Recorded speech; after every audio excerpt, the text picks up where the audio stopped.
Love. From the ideas of spirits passing into the world of spirits after death may be known all the ideas which they have had concerning God, heaven, love, and faith. Concerning God, most of them have an idea as of a cloud or mist, because they have thought that God is a spirit, and of a spirit they have no other idea. Concerning heaven, they have the idea that it is in the air, some that it is in the stars, others that it is in the universe, and scarcely any that it is with man. For they cannot remove the idea of space. Concerning heavenly joy, they have ideas of delight, each one of the delight of his own love, especially of the delight of ruling, and of living happily and continually in external luxuries. Few have an idea of living in internal delights, not knowing what they are. Concerning love, they have so gross an idea that you may call it filthy. They think from the delight of the love of adultery.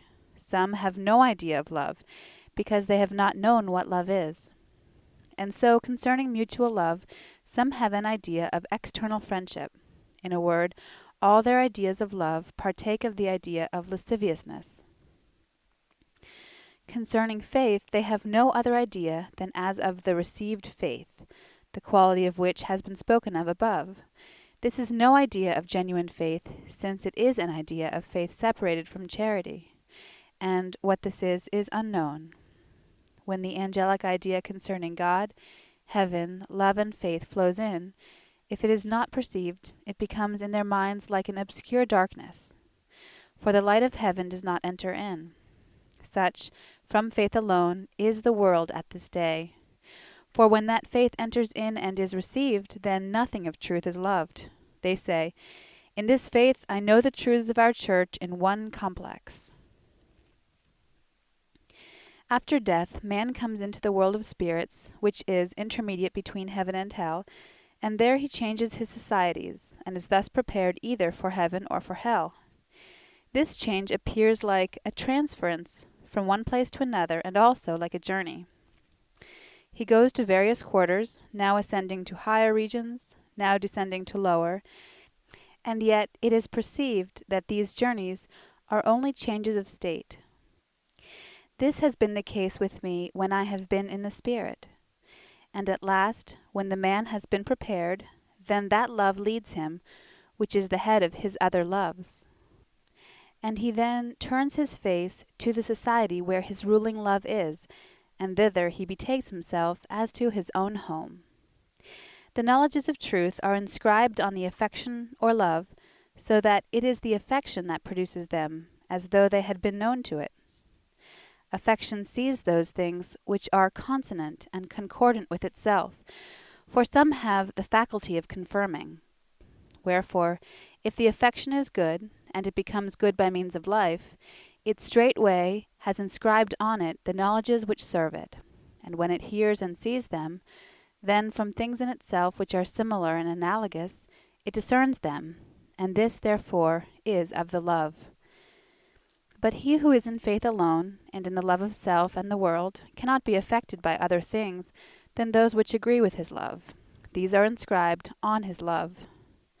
They are contrary to the truths of faith, which are, that God should be loved above oneself, heaven above the world, the good of the neighbor, and every use for the neighbor, and the like above self.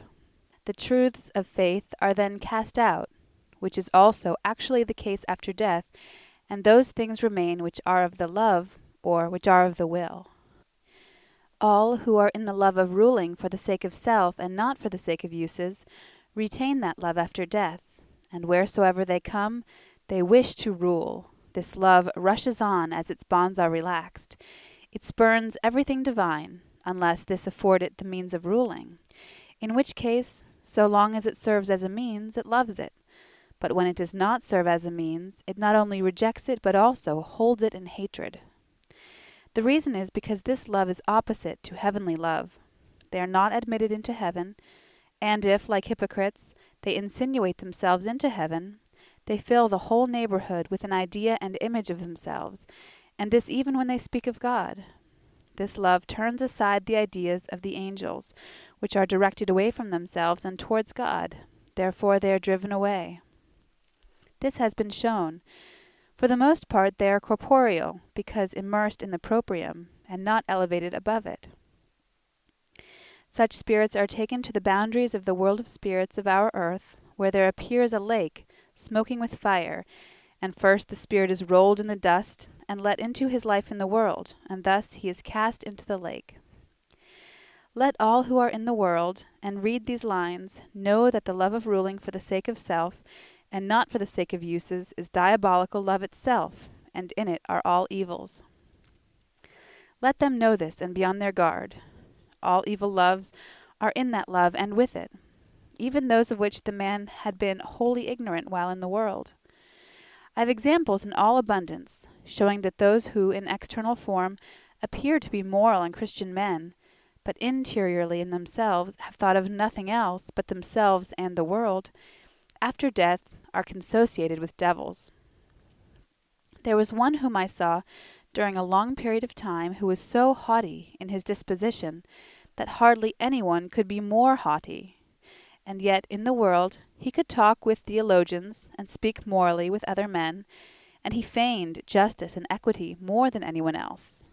But after death he became such a fiery devil that he not only denied God, but he also wished to be the devil himself, in order that he might continually fight against God and destroy heaven.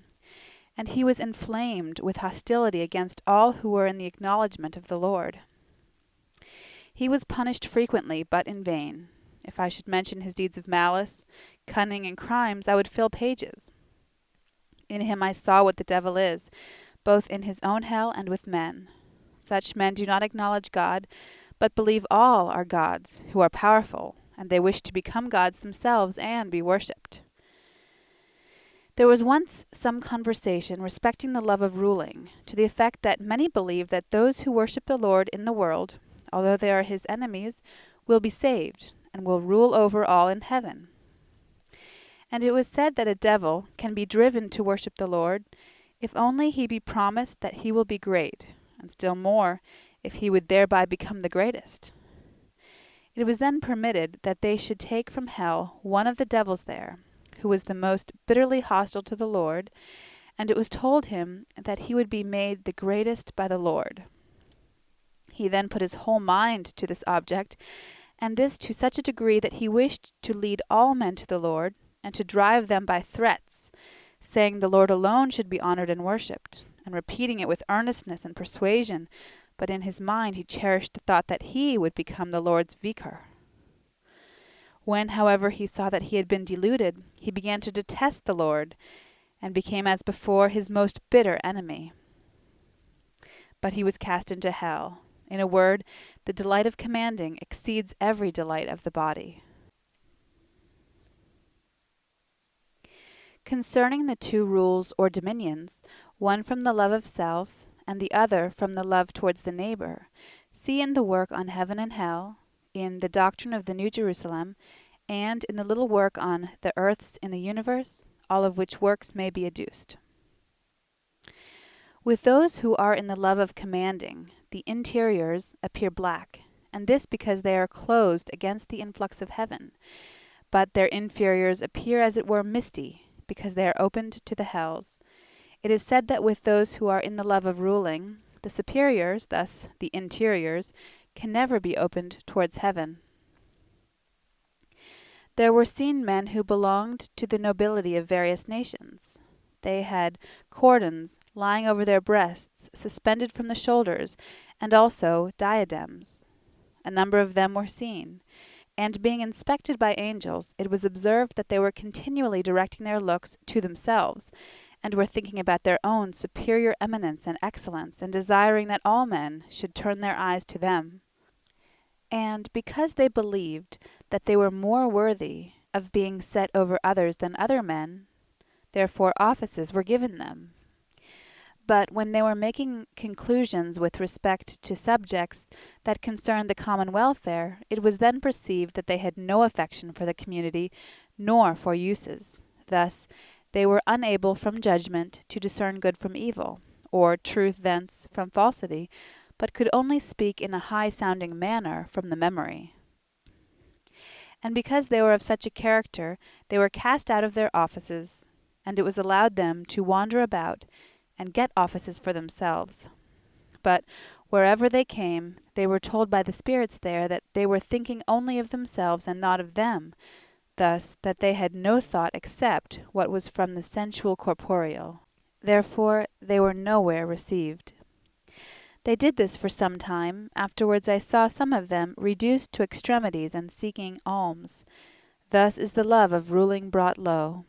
One spirit, who also wore the insignia of a nobleman, confessed that as long as he wore that insignia, he could not think as before, because he was interrupted by thought concerning himself. But whenever he was at home and put it off, he returned to his own judgment as before. Diabolical spirits are skilled in the art of seducing the upright. They do this by turning their thoughts to themselves and their own proprium, by praising them in various ways, by placing themselves at their back and breathing into them the love of self, and where they observe anything black, which is the proprium, they inquire what is there. They then infuse it with their own thought, and pervert, yea, lead them.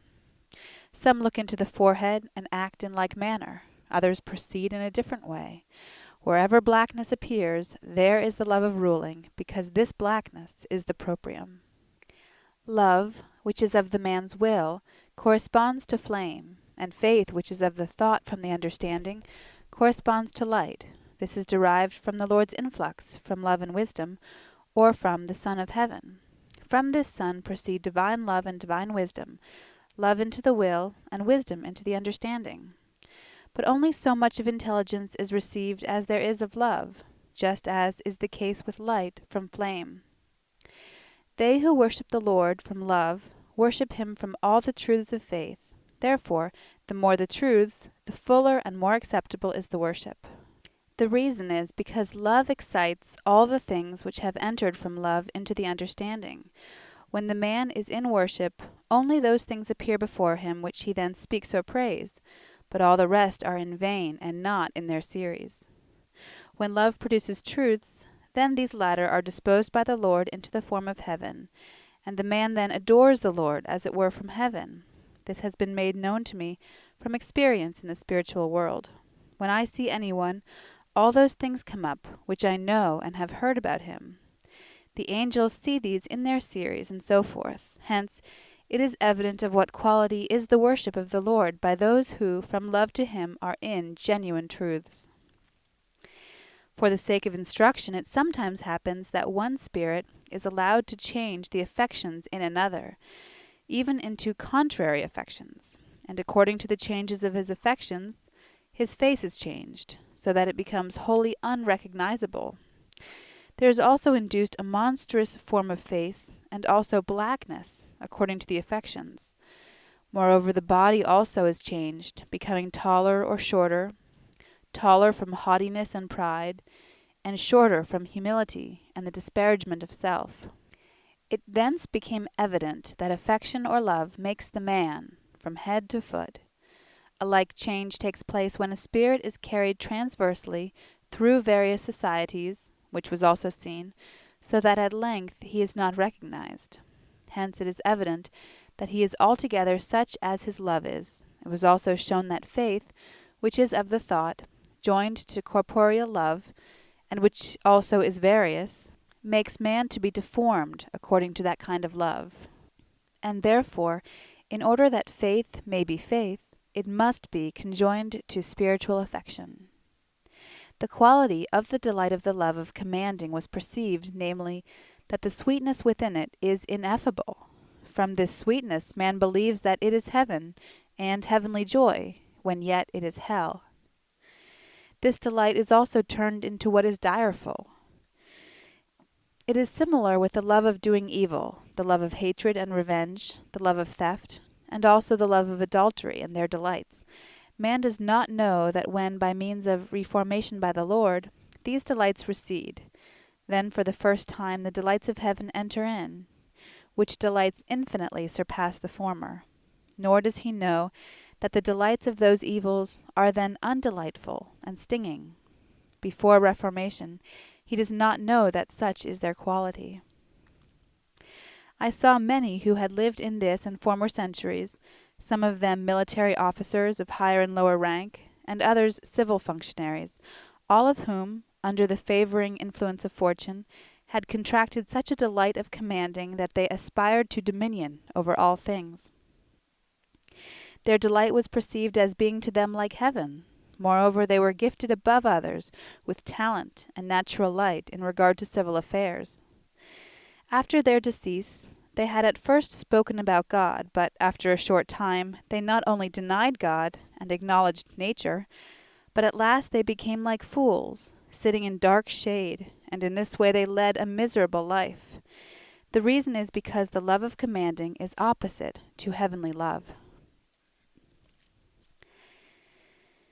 After death, every man is bound to many societies according to the number of his loves. But after vastation, he comes into that society where his ruling love is, for this is the center of his other loves. There was a certain man who in his boyhood had cultivated piety, and who remained therefrom in the acknowledgment of God, even to the end of his life. And yet, under the favoring influence of fortune, he came into the love of commanding, and hence into evils of every kind. He did not indeed perpetrate them, but still he excused them, and accounted them lawful. In the other life he prayed to God as he had done in the world, and with such fervor that scarcely any one could pray more ardently. But it was to God the Father, for he believed that by doing this all things were forgiven him. But he began to burn with such hatred against the Lord that he denied him, and afterwards he persecuted those who adored the Lord. At last he denied God and became like a fool, and he was sent among those who have little life. They who are in the delight of the love of commanding cannot become spiritual. They become corporeal for the reason that they immerse everything of affection, and hence of thought, in their proprium, which in itself is corporeal and evil, so that they cannot be withdrawn from the proprium. Every one who acknowledges God in his heart is elevated above his proprium, for man cannot look to God, acknowledging him in heart, from himself, and he who cannot be elevated above his proprium has heaven closed to him. And since through heaven there flows in from the Lord intelligence, because it is spiritual light, therefore when heaven is closed they become stupid, and like fools. I once saw what kind of love to the Lord exists among Christians at this day. A number of them were let into their loves, and in fantasy it was granted them to see, as it were, the Lord. And they then came into such fury that they wished to drag him down and slay him. They were all in faith alone, and at the time in the love of self. Thence it became evident that in the Christian world at this day they are against the Lord, as were the Jews of old. In a word, all who are in faith alone, and in the love of self and the world, and hence in evils, come into fury if they merely feel the Lord's divine sphere. The Jews. Before the last judgment, the Jews, for the most part, were at the left in the plain of the heel. I have often spoken with them there. They were then under the middle region, where is the Christian world. But after the last judgment, they were driven away, and now, being removed to the left, they dwell there in certain cities, where the streets appear filled with filth and impurities, and where the houses are undergoing continual variation. This arises from the fact that newcomers are ever arriving and departing. They are there explored in order to find out who among them are able to acknowledge the Lord as the Messiah, whom they still look for in the world, and who are not. The former are taken to synagogues, where they are instructed. In that city an angel with a rod sometimes appears on high, and he gives them to believe that he is Moses. He exhorts them to desist from their madness in expecting the Messiah, when yet the Messiah is Christ, who, being now one with the Father, rules the whole heaven, adding that he knows this himself, because he had known it in the world. They hear what he says, and when they depart, those who cannot acknowledge because of their life forget it, but they retain it in their memory who can. Of Abraham they have a divine idea. Of Jacob, and also of their fathers, they have some divine idea, but a lesser one. There is always set over them by the Lord some converted Jew, in whom Judaism lies hidden within, or in the heart, and Christianity without, or in the mouth. And he is taught by certain angels from the Lord, in order that he may rule them according to their genius and disposition. They still retain from the world the carrying on of trade, especially in precious stones. These by certain methods they procure from heaven, for thence come precious stones, of which more might be said. For in heaven are all things which are in the world. There is gold and silver there, also gold and silver in the form of coins, and also stones of every kind. Like all other things which appear before their eyes, they are from a spiritual origin, and hence are correspondences. They appear just as in the world.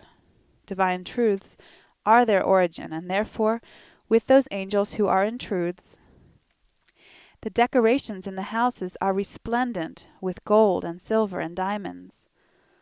Precious things of this kind are given from heaven to those below who are studious of truths, and because of their origin they also remain forever. The Jews get them from these and sell them. The reason why Jews have this business in the world, and also after their departure from the world, is because they love the word of the Old Testament in the letter, and the literal sense of the word corresponds to precious stones of various kinds.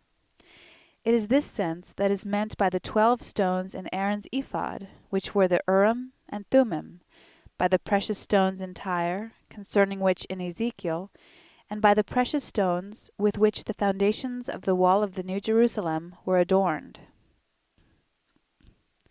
Now because it was foreseen by the Lord that Christians would not hold the Old Testament so holy as do the Jews, therefore the Jews have been preserved up to this day, and have been scattered throughout the whole Christian world, in order that the word might still be in its holiness, by means of correspondences. This also is the reason why it is allowed the Jews to trade with similar things as in the world. If there had not been this reason, that whole nation, by reason of its perversity, would have perished. There are also those who make precious stones for themselves artificially, so that they can scarcely be distinguished from the genuine. But these, when they are found out, are severely punished.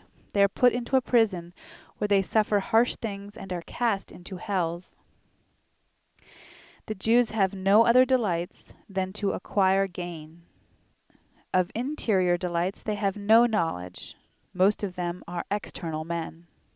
I have often spoken with the Jews on various subjects, namely, 1. Concerning their sacrifices, that they refer to things heavenly, and in what way their various sacrifices signify the Lord. 2. Concerning Isaac, why he might have been sacrificed by Abraham, and that these things had not been disclosed to them in the world, because they were so external that they would not have received, for they were not willing to receive, and that they would have profaned them.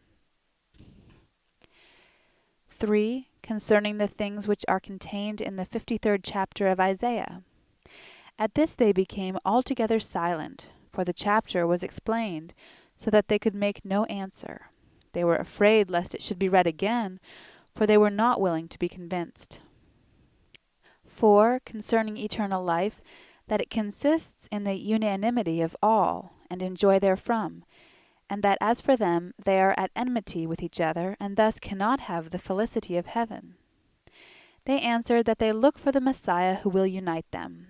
I spoke with them out of the signification of Jacob's sinew, which was put out of joint, about Esau's heel which Jacob caught hold of, and about the heel which the serpent bruised, that these signify themselves, about their origin from a Canaanitish woman, and from whoredom with a daughter-in-law. And it was explained what all these signify, and that the things there meant are such as are signified. Then that the Jews and their tribes mentioned in the word are not they, but are things celestial and spiritual. I spoke about the land of Canaan, to the effect that they believe they are to be introduced into that land by the Messiah when he comes, that he will walk before them with a rod and will dry up the rivers, that a wall of fire will be round about them, that they will go through Christendom, and that Christians will take hold of their garments and beg to be allowed to follow them, and that they will admit these and hold them as slaves, provided they give their money, and many similar things. They were asked whether the dead and those in the world of spirits are also to follow the Messiah, or whether it is only those who are in the world, whether the land of Canaan would be able to hold them, where the Messiah was to be born, whether they knew the line of David, or the situation of Bethlehem, and many similar questions, why they look for an earthly kingdom when the kingdom of the Messiah is a heavenly one, which those who have now departed from the world might know. All this was said and heard. Those of them who were evil could not be convinced, but some who were upright wished to be instructed. It was explained to them what the land of Canaan signifies, and what Jerusalem, why these are called holy, what Zion signifies, what the 12 tribes represent and hence signify. Also the passages where it is said that they who had been in captivity would return, to the effect that it was by no means they who were meant, but that it was so written on account of the spiritual sense in each particular. I spoke with them about the spiritual sense, at which they first said that they knew there was a mystical sense in the word, and that they knew that the mystical sense, which was that they receive gold, and that they are able to make gold. To which I answered that mystically, that is spiritually, this is also true, because gold signifies the good of love, and they who are in that mystical or spiritual sense of the word receive this love. But they wanted gold, not love, saying that the possession of gold is love. Before the last judgment they called the 2 cities Jerusalem, but after the judgment they changed the name by command, because the name Holy Jerusalem, mentioned in the Apocalypse, then came everywhere into general use, by which is signified the new church, into which none shall enter who does not make the Messiah one with Jehovah. Thus only he who worships the Lord alone. The Jews are treated of in the Arcana Celestia. The Jews strive much after heaven, believing that heaven is theirs, and that to inherit the land is to inherit heaven, what the land of Canaan is in heaven, and that the Messiah is with them. They marvel that he does not descend to them from heaven, but I answered that he does not will to do this because there is so much discord among them, and such enmities and hatreds and contempt for others, and because they pray to the God of Israel not for the sake of salvation, but that they may become rich. Those of them who are evil are cast down into the hells, which are under their great tract, many into woods and deserts where they commit robbery, but still they are miserably punished. The word is taken away from them. They have been preserved also for the sake of the Hebrew language. They also have the word written in the ancient Hebrew language, where all the letters are curved, because in such a letter the word has a more immediate communication with heaven.